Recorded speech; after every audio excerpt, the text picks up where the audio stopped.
ദൈവത്തിന് സ്തുതി. പ്രഭാത കിരണത്തിലേക്ക് സ്നേഹവന്ദനം. ഭാഗം 1877. ഇന്ന് ഫെബ്രുവരി മാസം 19-ാം തീയതി.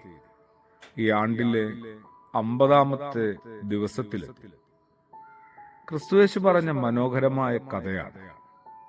നമ്മളെ ഭാരപ്പെടുത്തുന്ന, ശരിക്കും ഒലിച്ചു കളയുന്ന കഥയാണ്. അത്തിമരത്തെക്കുറിച്ച്, അതും ഫലം തരാതെ പോയ ഒരു അത്തിമരത്തെക്കുറിച്ച്.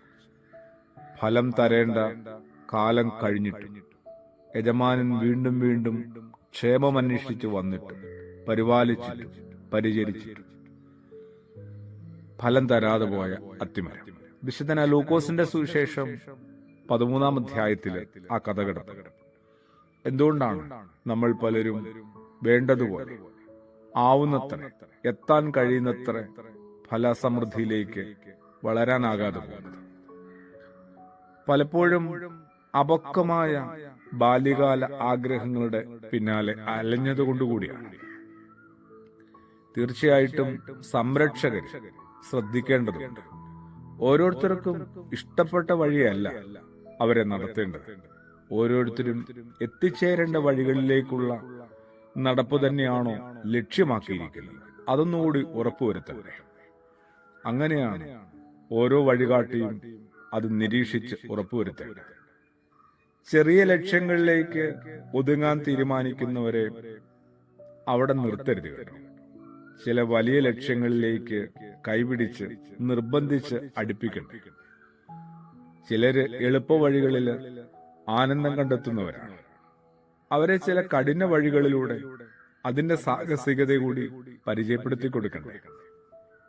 ചിലര് സാധാരണ നേട്ടങ്ങളില് ആശ്വാസവും ആനന്ദവും കണ്ടെത്തുന്നവരാണ്. അവരെ നമ്മൾ സംരക്ഷകരായ ആളുകൾ അസാധാരണ മികവിന്റെ സ്വർണ്ണ തിളക്കം എന്താണെന്ന് പരിചയപ്പെടുത്തണ്ടേ? ശരിക്കും സംരക്ഷകർക്കും മാർഗദർശികൾക്കും എന്തുമാത്രം ഉത്തരവാദിത്തങ്ങളുണ്ടെന്നറിയാം. ഒരാണ്ടുകൂടി ഈ മരം ഇവിടെ നിൽക്കട്ടെ, ചൂടകിളച്ച് വെള്ളവും വളവും ആവശ്യത്തിന് വീണ്ടും നൽകാമെന്നാണ് ആ യജമാനനോട്, ഫലം തരാത്ത അത്തിയുടെ യജമാനനോട് തോട്ടപ്പണിക്കാര് പറയുന്നത്. ഒന്നും കൂടെ കരുതി സംരക്ഷിച്ച് കാത്തിരിക്കാം. അപ്പോൾ സംരക്ഷകരും ശരിക്കും പറഞ്ഞാൽ മാർഗദർശികളുമൊക്കെ ഏറ്റെടുത്ത ഉത്തരവാദിത്തങ്ങളെ കുറിച്ച് കുറെ കൂടി ബോധ്യമുണ്ടാവണം. ഈ മക്കളുടെ ആഗ്രഹങ്ങളെല്ലാം അതാത് സമയം സാധിച്ചു കൊടുത്താൽ ആഗ്രഹങ്ങളെക്കുറിച്ച് ഒരു പുനർവിചിന്തനത്തിന് പോലും വളരുന്നവർക്ക് സാധിക്കാതെ പോകും. സ്വയം മാറ്റത്തിന് വിധേയമാകാൻ അവരെ അനുവദിക്കണം.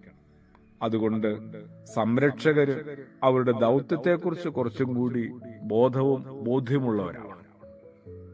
ഈ വളരുന്നവരാവട്ടെ, അവർ തങ്ങളെ തന്നെ പരമാവധിയിൽ എത്തിക്കാനായിട്ട് ഒരു ആഗ്രഹവും സ്വപ്നവും പരിശ്രമവും ആവശ്യമാണ്. ആമേൻ.